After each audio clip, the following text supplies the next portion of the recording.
नमस्कार विद्यार्थी मित्रांनो, परत एकदा तुमचं या ठिकाणी आपल्या यूट्यूब चॅनलवरती स्वागत आहे. आज मित्रांनो आपल्याला कोऑपरेटिव्ह सोसायटीचा फायनल अकाउंटच्या कोऑपरेटिव्ह सोसायटीचा नेक्स्ट पुढचा क्वेश्चन पाहायचा आहे. क्वेश्चन दिसतोय बघा. क्वेश्चनमध्ये काय विचारलेलं आहे. From the following trial balance of Hingoli consumer cooperative society as given on 30 June 2008 prepare 2018 असेल काय वॉटेवर. प्रिपेअर फायनल अकाउंट आपल्याला प्रिपेअर करायला सांगितलेलं आहे.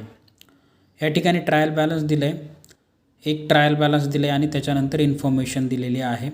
Trial balance, opening stock, purchase, carriage या तीन गोष्टी ट्रेडिंग अकाउंटच्या डेबिट साईडला लिहा. Rent, insurance, printing stationery, salary इथंपर्यंत हे इनडायरेक्ट एक्सपेन्सेस आहेत. इनडायरेक्ट एक्सपेन्सेस असल्याकारणानं रेंटपासून सॅलरीपर्यंत ट्रेडिंग प्रॉफिट अँड लॉस अकाउंटच्या डेबिट साईडला लिहा. त्याच्यानंतर वेजेस ट्रेडिंग अकाउंटमध्ये लिहा डेबिट साईडला. सेल्स रिटर्न सेल्समधून मायनस करा. बिल्स रिसिवेबल दिलेला आहे, बिल्स रिसिवेबल बॅलन्स शीटच्या असेट साईडला टाका. सेल्स रिटर्नला आणखी दुसरं नाव आहे, कालच्या प्रॉब्लेममध्ये पाहिलं की रिटर्न इनवर्डसुद्धा म्हटलं जातं याला. बिल्स रिसिवेबल बॅलन्स शीटच्या असेट साईडला. सन्ड्री डेटार्स बॅलन्स शीटच्या असेट साईडला. फर्निचर असेट साईडला, बिल्डिंग असेट साईडला, cash in hand, cash at bank हे असेट साईडला. क्रेडिट साईडला काय सांगितले, बिल्स पेएबल आहे बॅलन्स शीटच्या लायबिलिटी साईडला टाका. सेल्स सांगितले ट्रेडिंग अकाउंटच्या क्रेडिट साईडला. क्रेडिटर्स बॅलन्स शीटच्या लायबिलिटी साईडला. शेअर कॅपिटल बॅलन्स शीटच्या लायबिलिटी साईडला. Additional information number 1, closing stock as on 30 June. Closing stock सांगितलेला आहे. क्लोजिंग स्टॉक ॲज युज्युअल तुम्ही जे इफेक्ट करता ट्रेडिंग अकाउंटच्या क्रेडिटला आणि बॅलन्स शीटच्या असेटला सेम करा. आउटस्टँडिंग सॅलरीमध्ये ॲड करा, बॅलन्स शीटच्या लायबिलिटी साईडला टाका. प्रीपेड इन्शुरन्समधून मायनस करा आणि आपल्या बॅलन्स शीटच्या असेट साईडला टाका. डेप्रिशिएशन द्या बिल्डिंगवरती आणि फर्निचरवरती as a 10%. Make a provision for RDD 5% on डेटार्सवरती RDD तयार करा. डेटार्समधून लेस करा, प्रॉफिट लॉसच्या डेबिटला टाका. संपलं. याचे स्क्रीनशॉट घ्या, आपण क्वेश्चन सॉल्व करूया.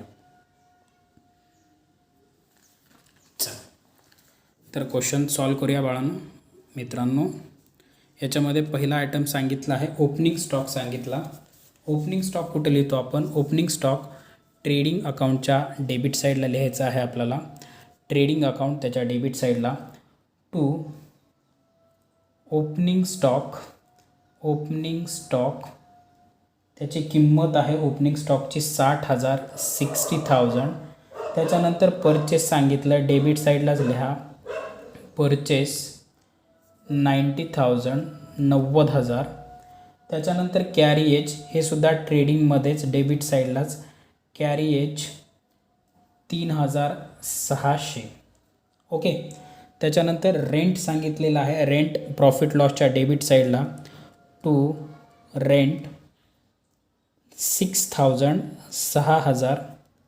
त्याच्यानंतर इन्शुरन्स ॲडजस्टमेंट आहे याच्यावरती, इनर बाजूला लिहूया. इन्शुरन्स आहे 1,500. त्याच्यानंतर आहे printing,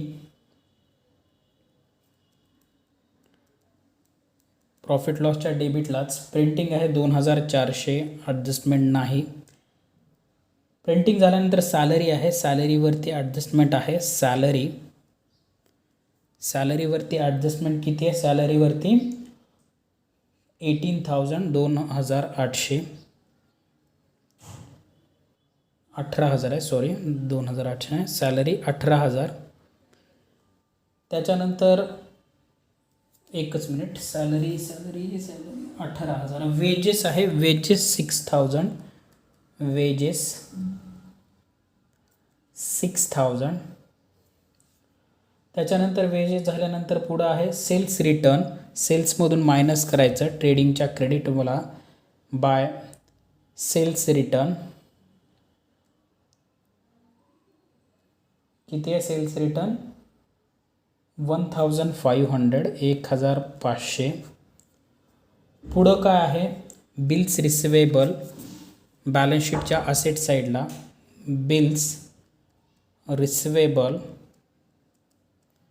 bills रिसिवेबलची amount bills receivable 6000 6000. त्याच्यानंतर आहे डेटार्स 75,000 डेटार्स 75,000 याच्यावर RDDची ॲडजस्टमेंट आहे म्हणून इनरला लिहिलं. पुढं फर्निचर बिल्डिंग दोनावरती ॲडजस्टमेंट आहे. फर्निचर डेप्रिशिएशनचे आहे आणि बिल्डिंग याच्यावर सुद्धा डेप्रिशिएशनची ॲडजस्टमेंट आहे. फर्निचर आहे 6000 6000 रुपयाचं आणि बिल्डिंग आहे 90,000 90,000 रुपयाचे. पुढे या cash in hand cash at bank दोन्ही बॅलन्स शीटच्या असेट साईडला cash in hand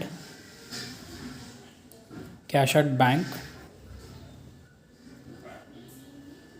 cash in hand amount आहे 3000 3000 आणि कॅश ॲट बँक 45,000 45,000. क्रेडिट साईडला या ट्रायल बॅलन्सचा पहिला आयटम आहे बिल्स पेएबल ट्रेडिंग आपल्या बॅलन्स शीटच्या लायबिलिटी साईडला बिल्स पेएबल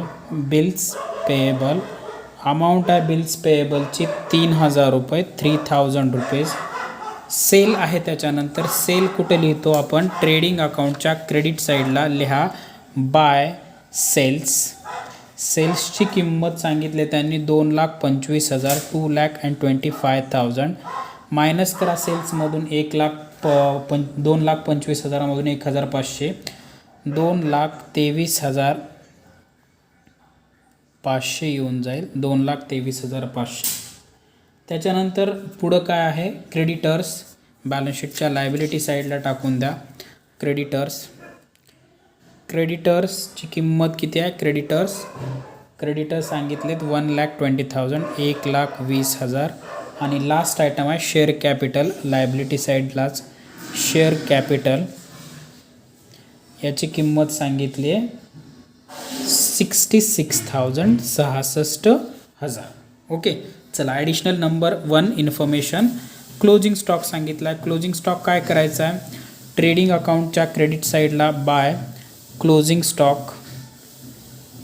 स्टॉक याची किंमत आहे क्लोजिंग स्टॉकची 30,000 30,000 आणि दुसरा इफेक्ट बॅलन्स शीटच्या असेट साईडला क्लोजिंग स्टॉक दोन्ही इफेक्ट झाले. Closing stock 30,000.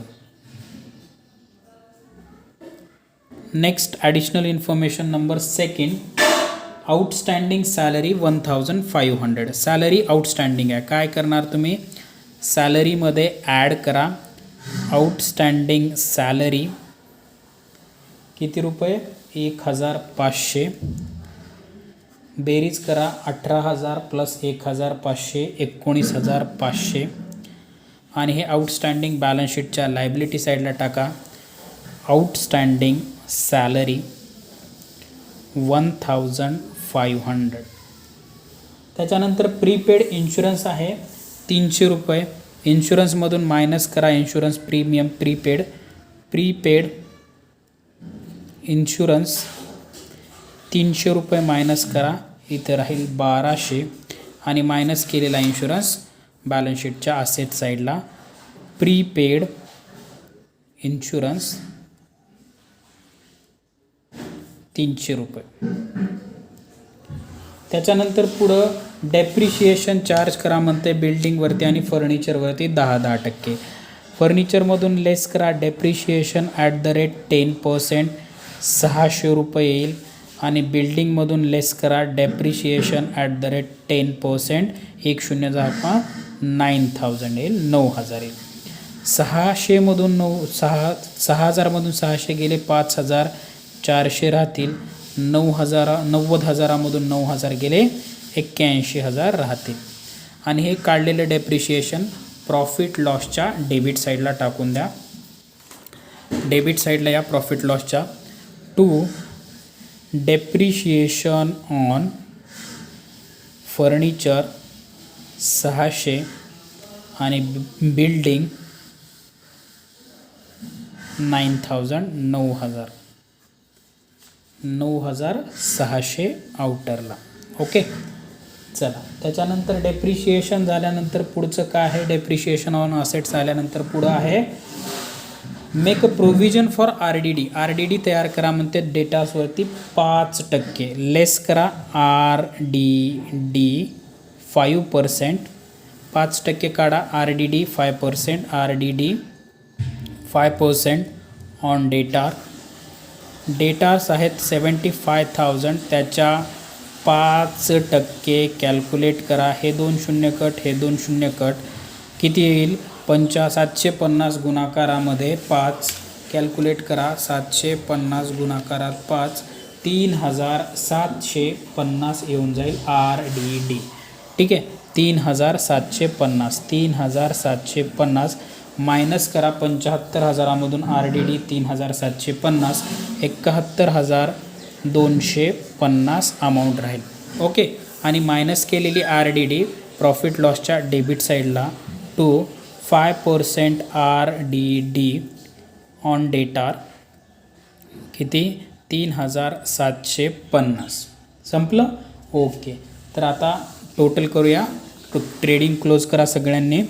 ट्रेडिंग क्लोज केलं, क्रेडिट साईड क्लोज केली तर येऊन जाईल 2,23,500 प्लस 30,000 2,53,500.